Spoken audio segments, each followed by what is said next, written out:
BYD build your dreams എന്ന് പറയുന്ന ഈ വാഹനം, ഇപ്പോൾ എല്ലാവരും ബിൽഡ് യുവർ ഡ്രീംസ് എന്ന് പറയുമ്പോൾ BYD എന്ന് മാത്രമാണ് പറയുന്നത്. ഇത് BYDയുടെ ലൈനപ്പിലെ ഏറ്റവും പുതിയ ഓഫറിംഗ് ആണ് BYD C-Line 7.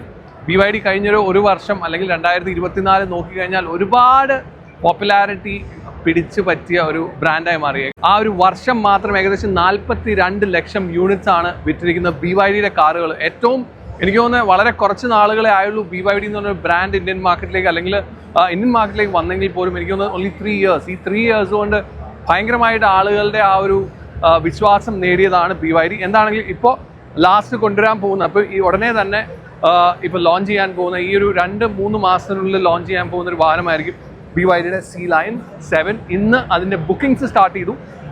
വില അവർ അനൗൺസ് ചെയ്തിട്ടില്ല, പക്ഷേ ബുക്കിംഗ്സ് സ്റ്റാർട്ട് ചെയ്തു. ഇതിൽ ബാറ്ററി വരുന്ന 82 kWh ബാറ്ററിയാണ് ഇതിനകത്ത് വരുന്നത്. പിന്നെ സീലിൻ്റെ ഒരു പ്രോപ്പർ സെഡാനാണ്. ഇത് കുറച്ചും കൂടി ഒരു SUV അല്ലെങ്കിൽ ഒരു പവർ SUV, ഇലക്ട്രിക് SUV എന്നൊക്കെ വേണമെങ്കിൽ ഇതിനെ വിളിക്കാം. എന്താണെങ്കിലും അടിപൊളിയായിട്ട് ഒരു ഓഷ്യൻ തീമിൽ തന്നെയാണ്. സീല് നമ്മൾ കണ്ടിരിക്കുന്ന പോലെ തന്നെ ഒരു ഓഷ്യൻ തീമിലാണ് ഇതും വന്നിരിക്കുന്നത്. ഇതാണ് ഇതിൻ്റെ first look. There is no doubt ഇതൊരു ഗെയിം ചേഞ്ചർ ആയിട്ട് മാറും. നമ്മൾ സീലിൽ ഒത്തിരി പേര് പറഞ്ഞിരുന്നതിൻ്റെ ഗ്രൗണ്ട് ക്ലിയറൻസിൻ്റെ ഒരു കാര്യമായിരുന്നു. ഗ്രൗണ്ട് ക്ലിയറൻസ് കുറവാണ് സീലിന് എന്നുള്ളൊരു കാര്യമായിരുന്നു. പക്ഷേ വലിയ പ്രശ്നങ്ങളൊന്നും ഇല്ല എന്ന് നമ്മൾ ഡ്രൈവിൻ്റെ സമയത്ത് പറഞ്ഞു. പക്ഷേ അത് വെച്ച് കമ്പയർ ചെയ്യുമ്പോൾ this is much more ground clearance. അതാണ് ഇതിൻ്റെ ഒരു ഗുണം. ഡോർ ഹാൻഡിൽസ് എല്ലാം നോക്കിക്കഴിഞ്ഞാൽ നിങ്ങൾക്ക് ഒരു ഫ്ലഷ് ഡോർ ഹാൻഡിൽസ് ആണ് വരുന്നത്. കംപ്ലീറ്റ് ഫ്ലഷ് ഡോർ ഹാൻഡിൽസ് ആണ് വരുന്നത്. അതുപോലെ തന്നെ മുകളിൽ കംപ്ലീറ്റ് ഫുൾ സൺറൂഫ് കാര്യങ്ങൾ വന്നു. മൂൺ റൂഫ് മൂവ് ചെയ്യാൻ പറ്റില്ല, പക്ഷേ ദാറ്റ്സ് കംപ്ലീറ്റ്ലി ഗ്ലാസ്.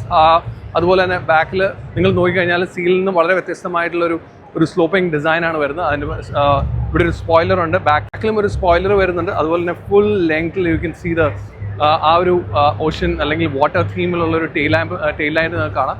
അതുപോലെ EV 4-wheel ഡ്രൈവ് എന്നുള്ളൊരു ബാറ്റിംഗ് 4-wheel ഡ്രൈവിൽ നമുക്ക് ഇത് കിട്ടുന്നുണ്ട്. അതായത് ഡ്യുവൽ മോട്ടർ ഇപ്പോൾ ഇതിനകത്ത് അവൈലബിൾ ആയിരിക്കും.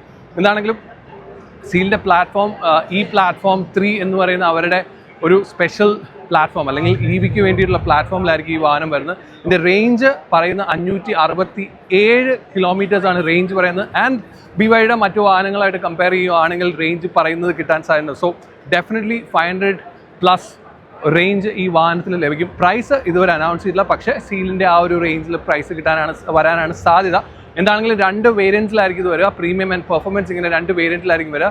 ആ വേരിയൻറ്റിൽ വരുന്നതിൻ്റെ എന്താണെങ്കിലും അതിൻ്റെ റേഞ്ചിൽ വലിയ വ്യത്യാസങ്ങളില്ല. ഒരു 30-35 കിലോമീറ്റേഴ്സിൻ്റെ വ്യത്യാസം വരുന്നുള്ളൂ. കാരണം അതിൻ്റെ പെർഫോമൻസിൽ വരുമ്പോൾ കുറച്ചും കൂടെ പവർഫുൾ ആയിരിക്കും. ആ ഒരു വ്യത്യാസം മാത്രമാണ്. വളരെ പവർഫുൾ ആയിട്ടുള്ളൊരു വാഹനമാണ്. 690 HP പവറാണ് ഈ വാഹനം നൽകുന്നത്. അതുപോലെ 360 Nm ടോർക്കും. സോ ഇറ്റ്സ് ലൈക്ക് ഒരു പവർഫുൾ മെഷീൻ. ഡെഫിനറ്റ്ലി സീലിൽ നമ്മൾ കണ്ടാണ്. എന്താണെങ്കിലും ഇതാണ് BYDയുടെ ഭാരത് മൊബിലിറ്റി ഗ്ലോബൽ എക്സ്പോയിൽ BYD ഇപ്പോൾ ഷോക്കേസ് ചെയ്തിരിക്കുന്ന അല്ലെങ്കിൽ അൺവെയിൽ ചെയ്തിരിക്കുന്ന പുതിയ വാഹനം C-Line 7.